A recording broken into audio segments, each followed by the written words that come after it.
awalnya bagaimana sih? Kalau itu sebenarnya awal saya udah sebenarnya sempat cerita juga sih buat event di YouTube Inventory juga. Awalnya itu karena saya udah sempat ngeliat, tapi kan saya biasanya paling nggak suka ngurusin orang ya mbak. Jadi kalau kayak gitu, oh tahu gitu kan, oh ya. Tapi saya nggak pernah mau ikut campur gitu karena menurut saya kayak oh bukan ranah saya, bukan tempat saya gitu. Tapi terus habis itu salah satu dancer dan koreografer saya ada di situ. Oke nih, apa nih? Kayaknya caught my attention. Saya buka, ternyata ya saya baru lihat kan, oh kejadiannya seperti ini. Tapi yang sebenarnya membuat saya bersuara adalah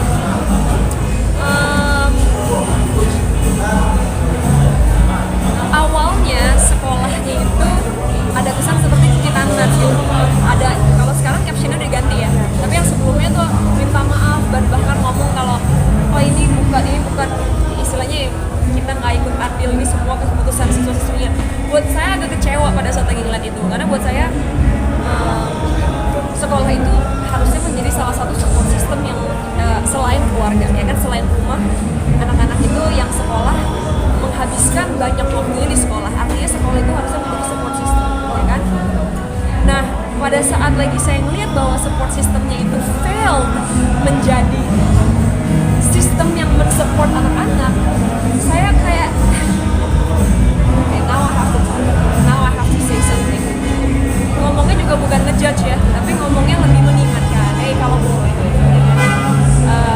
karena biar gimana kan walaupun kita niatnya baik, tapi kalau dengan cara yang salah tentunya salah ya Pak ya. Jadi makanya niat saya baik, caranya pun juga saya harus baik, ngingetin ya, nggak ada ngejudge, nggak ada apa. Sampai pada akhirnya sekolahnya mendengar puji Tuhannya dan mereka mengganti actionnya, baru kayak oke, ini siswa-siswi gue, nah maunya kan kayak gitu. Jadi waktu itu saya bilang bahwa yang kalau misalnya mereka ngomong masalah merusak bangsa, gimana caranya mereka merusak bangsa kalau mereka bawa nama bangsa, nama negara kita, nama baik di luar. Kalau mereka berprestasi, yang merusak bangsa itu adalah orang-orang yang julitin orang, gitu loh, orang-orang yang ngejudge orang lain. Apalagi kalau yang ngomong atau yang ngejudge itu orang-orang yang udah dewasa. Ya kedewasannya di mana kan, artinya cuma tua doang, tapi dewasanya enggak. Dewasanya ketinggalan, ya kan? Ulang tahun tapi cuma tuanya doang, dewasanya enggak. Nah di situ saya ngelihat bahwa bukan the kids that fail us, tapi the society atau the adult that failed them. Nah itu saya emang dari dulu passionate banget sama younger generation ya. Kenapa? Karena I've been there. Daripada saat lagi saya bentuk karir dari saya kecil, remaja, itu saya lihat banget gimana rasanya jadi anak yang apa ya, we're still trying to figure things out. Tapi kejadian juga di saya, tiba-tiba difitnah sama orang yang jauh usianya di atas saya, ngomongin orang, dan yang bikin saya tetap tegar adalah support system saya, yaitu keluarga, gitu, ya kan. Jadi saya tahu banget rasanya disakitin sama orang-orang atau dikecewakan sama orang-orang yang saya pikir, wah kalian tuh harusnya jadi orang tua gue loh, kok malah fitnah dan ngomongin gue ya, gitu. Because maybe ada trauma itunya, ada kayak gue ya gitu. That's why saya pada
tahu nih kenapa lo bisa berpikir bahwa it's okay for you to apa ya bash these kids.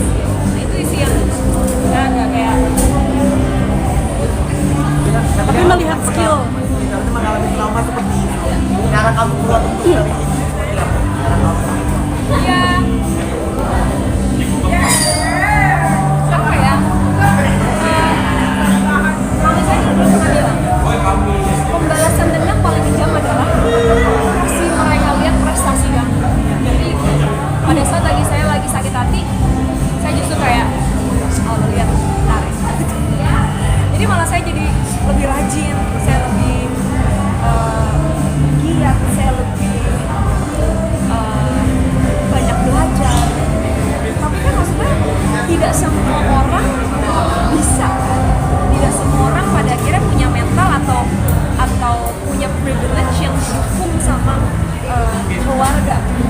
Makanya kenapa tadi saya bilang nih anak-anaknya lagi dikecam sama orang yang buat tolong, yang jadi support systemnya justru harus naikin mental mereka. Nah makanya karena itu saya mikir oh berarti ini takutnya kan saya takutnya gini loh mbak, saya pernah banyak banget kejadian apalagi zaman sekarang ya, saya ngeliat anak-anak kecil yang dibully tuh commit suicide. Saya tuh like jadi waktu itu tuh kayak oke, kalau memang tidak ada orang yang berani untuk ngomong saat itu atau negur atau bela, ya let me be the first one gitu. Makanya kenapa paling nggak dengan itu mereka tahu bahwa masih ada satu orang dewasa lain yang waras istilahnya, yang menghargai hasil kerja keras mereka.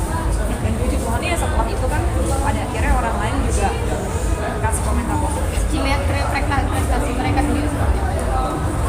Ya kenapa saya komentar sebenarnya bukan karena masalah itu ya mbak ya, maksudnya bukan karena oh semata-mata karena dance-nya mereka keren atau karena lagi viral, enggak. Karena ya mbak tahu dari dulu mau mereka viral kayak mau mereka ada apa kayak saya nggak pernah komentar karena buat saya again saya nggak mau ngurusin orang lain. Tapi yang ini it's actually bigger than itu, maksudnya saya ngelihat kayak it's kayak a failure of our society ya. Itu kan artinya kan the problem was actually bigger than just two kids dancing ya kan, tapi ini wah orang-orang dewasanya kayak gini, it's a failure of society. Makanya saya apa ya punya panggilan mau nggak mau saya harus ngomong. Artinya melihat ada sebuah kesalahan di situ ya mbak ya? Kenapa? Artinya melihat ada sebuah kesalahan sistem di situ ya? Iya, itu dia. Maksudnya sebuah kesalahan sistem yang menurut saya kalau tidak ada at least satu public figure yang punya influence yang berani ngomong bahwa hey dengan cara yang baik tentunya, dengan cara yang bijaksana, hey kayaknya nggak gini deh harusnya gitu, kayaknya nggak kayak gini nih kita balikin lagi deh, kita snap out of it, kita nggak kayak gini loh harusnya, orang Indonesia tuh nggak kayak gini loh, kita ngomong ke orangnya. Kita kan selalu kalau misalnya di luar kan selalu bilangnya orang Indonesia tuh kaya dengan budaya, tamah ini apa segala macam loh. Ayo dong, itu lagi yang kita bangunkan. Nah itu sih makanya begitu saya ngelihat ada sedikit sistem yang salah gitu di society. Saya ngelihatnya bukan cuman waduh ini berarti bukan cuman masalah dua orang nari. Artinya kalau sampai mereka bisa ngelihat itu dari sisi yang kayak begitu, nanti lain kali ada lagi yang pada akhirnya apa? Yang saya khawatirkan, pada akhirnya generasi yang muda-muda akan mikir gini, ya daripada gue capek-capek kerja keras latihan gue diomongin, mendingan gue jadi viral aja, gue nggak diomongin malah dipuja-puja. Gue bikin ini aja, gue jadi ya kan, jangan kayak gitu kan. Masa kan kita juga harus oke, yang viral karena yang sensasi, tapi yang punya prestasi juga itu diviralin tuh. Tapi viralinnya dengan yang bagus gitu. Nah kalau misalnya sampai kita kasih lihat contohnya yang berprestasi malah dijatuhin, bukan disanjung-sanjungkan, malah yang lain-lain yang istilahnya tidak ada kerja keras malah itu disanjung-sanjung. Ya keep the same energy. Kalau yang ini disanjung-sanjung, apalagi yang harusnya kerja keras gitu. Biar kita bisa contohin buat generasi yang selanjutnya bahwa hey, kalian tuh kalau misalnya pengen dapat validasi orang, kalau misalnya kalian nih cita-cita kalian itu nggak boleh untuk go viral, tapi harus kayak gini nih, kerja keras untuk dapetin yang prestasi yang benar. Kedewasaan berpikir berpengaruh mbak ya? Oh banget. Kedewasaan berpikir itu sangat berpengaruh. Tetapi sekarang pertanyaannya adalah gimana sih caranya kita punya pikiran itu menjadi lebih dewasa? Ya salah satunya the first step adalah untuk question things. dan menyadari kesalahannya. Kalau misalnya kita udah nggak ada istilahnya, kita nggak mau bertanya, ini gue yang salah ya, atau ini bener nggak ya, udah selesai. Jadinya ntar diktator, everything menurut dia doang yang bener. Oke, terakhir Mbak, apa yang ingin disampaikan di luar sana? Ketika apa yang ingin disampaikan untuk orang di luar sana ketika orang harus berpikir dewasa bahwa ini adalah sebuah hal yang harus didukung, ada sebuah sistem yang salah sebenarnya. Ya makanya kenapa ya salah satu cara yang saya lakukan pada saat waktu kemarin adalah ya saya speak up dan saya bilang bahwa hey, ini tuh harusnya yang kayak gini-gini tuh harusnya malah didukung gitu, malah yang kayak gini-gini yang harusnya go viral. Itu kan sebenarnya kayak gitu ya, kita perlu, kalau saya punya platform dan saya punya influence, ya saya pergunakan influence itu untuk bisa membawa something yang lebih positif ke negara kita. Nes, apa lagi mau dikejar, Nes? Hah? Apa lagi mau dikejar after this? Aduh, 2023. Kok ada target menikah nggak sih?